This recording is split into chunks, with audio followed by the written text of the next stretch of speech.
Chinese electric cars for sale in Europe's automaking powerhouse. BYD, a Chinese car giant, opened this shop in Berlin 6 months ago. Selling a message of being green and affordable, Chinese EVs have become increasingly popular in countries around Europe. Thousands arrived at Bremerhaven last February, but sales have slowed lately.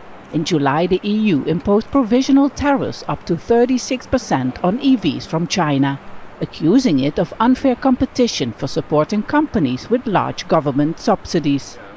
While countries like France and Spain are the main supporters of this move, German car makers selling millions of cars every year in China are worried about the trade war.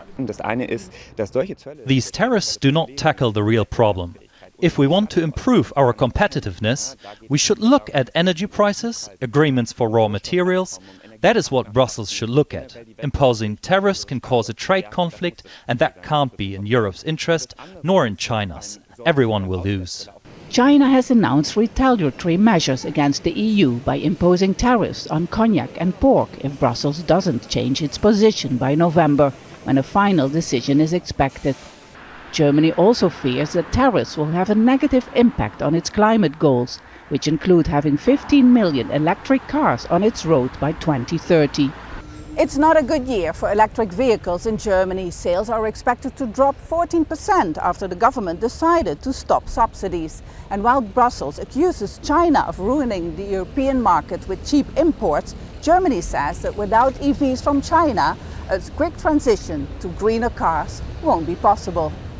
Research by the Kiel Institute shows that by imposing tariffs, the export of Chinese cars would drop by 42% and sales of EVs within the EU would be affected by higher prices.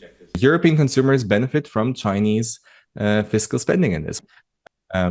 So for, you could say for good purposes, for, cheap green transition, but then again, subsidies distort markets. And so they may have long-term consequences on production and labor outcomes here in the EU. And that's why these measures are, in that sense, they are justified. While negotiations are ongoing, people hoping to buy an affordable electric car may soon be disappointed again. Vaessen, Al Jazeera, Berlin. Make sure to subscribe to our channel to get the latest news from Al Jazeera.